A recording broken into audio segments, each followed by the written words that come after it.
You're not going to believe this, one of Australia's most respected research institutes has finally nailed down the real reason why we're in a housing crisis. They've figured out why there's such a massive shortage and why governments can't build fast enough and why affordability just keeps slipping away no matter how many new promises they make. Now these guys, the Grattan Institute, they're not lightweights. They are one of Australia's most trusted research groups. The government pays them a lot of money all of the time to do a lot of research for them. A lot of the government's biggest housing plans, even the $10 billion Housing Australia Future Fund, that modelling to do that fund actually started with the Grattan Institute. So when they come out and say, hey, this is the reason we're failing to build enough homes, you need to pay attention because a lot of what they say is very, very close to the mark. And here's what makes this so interesting. They're not just pointing fingers, they've actually come up with a solution. And if the government ever manages to pull it off, it could mean tens of thousands of extra homes every single year. Rents finally leveling off and price growth slowing to something that actually feels manageable. So stick with me because I'm going to show you what they have found, how it could fix the crisis, and whether there's any chance this plan actually happens. If this gets done right, it could be the one plan that finally makes housing affordable again. So let's start here. For decades, governments have told us we're working on housing supply, we're releasing land, we're speeding up approvals. But here's what the Grattan Institute actually found from their research, and honestly, this is shocking. Australia hasn't built enough homes in the right places for the past 20 years. Now, we all knew supply was tight, but this report says the system itself is built in a way that stops us from building the homes we need. In simple terms, we built the system to say no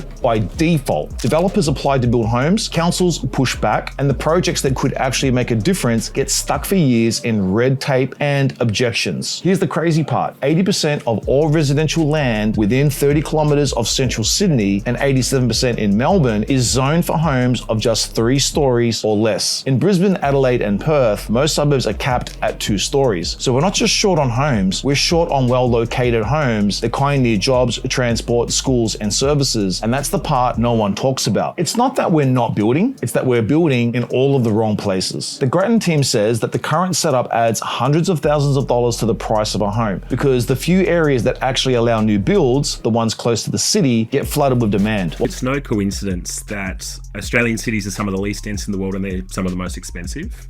That's because as demand rises, as more people want to live close to the centre of the city, while most suburbs stay frozen in time. And when developers do try to build more affordable, medium density housing, things like townhouses or small apartment blocks, they hit a wall of local politics. Older, wealthier homeowners, people who already own property, have the time, money, and influence to block new developments in their suburbs. So projects get delayed, scaled back, or killed off completely. That's why so many Aussies are being pushed further and further out. And as a result, they're spending hours commuting just to get to work. The truth is, the system is protecting the people who already own property and punishing the people trying to get in. Now, here's where it gets interesting because the Grattan Institute says there's a fix that could actually work. They're calling for a massive planning overhaul across our major cities. They want to flip the system from no by default to yes by default. Here's what that means. 3-story homes, townhouses, terraces, and walk-ups should be allowed on all residential land in our cities. 6-story buildings should be allowed near train stations, bus interchanges, and major shopping or job hubs by default. And if a project fits the basic rules, height limits, setbacks, shadowing, it should get automatic approval. No more endless council fights, no more subjective, we'll think about it decisions. If it fits the code, it gets the green light. And the potential payoff? According to Grattan, 67,000 extra homes every single year. Rents and prices down about 12% over a decade, and renters saving about $1,800 a year. They say it could even add $25 billion to the economy by 2050. It's a big call, but they've got proof it works. They're pointing to Auckland as an example. Back in 2016, the city of Auckland rewrote its planning rules to allow more homes in established suburbs. Within 6 years, Auckland added 4% more homes than it would have otherwise, and rents were 28% lower than they would have been without the reform. They fixed the missing middle, and it worked. That's exactly what Australia's missing. Medium density housing in middle ring suburbs. Not skyscrapers, not sprawling estates. Just smart, well-located housing that normal people can actually afford. What people don't realize is the really tall apartment blocks are very expensive to build, but these 3, 4, 6-story buildings are very affordable to construct, meaning they're affordable for people to buy and also rent. Now, not everyone's on board. Some developers say construction costs and taxes are the real issue. Others worry that the infrastructure, the pipes, the schools, the roads can't handle more people in already busy suburbs. And look, they're not wrong here. Those challenges are real challenges, but Grattan's point still still stands. Unless we fix how and where we build, the crisis doesn't get better, it gets worse. It's not about building faster, it's about building smarter. But here's the truth, and I'll tell you straight. The government's never going to do this properly. I'm on the ground talking to developers, planners, even people inside local councils, and they all say the same thing. Planning and zoning restrictions can't be overhauled overnight. The red tape isn't going anywhere. Developers are drowning in bottlenecks, financing, taxes, materials, approvals, and none of those get fixed by one report or one reform. This isn't an umbrella fix to the crisis. For this to work, dozens of moving parts have to line up. State governments, local councils, infrastructure funding, construction capacity, and honestly, as much as we want this to happen, it's never happened before, not in the last 30 years. And unless something changes drastically, I don't see it happening now either. And it's not happening now. So yeah,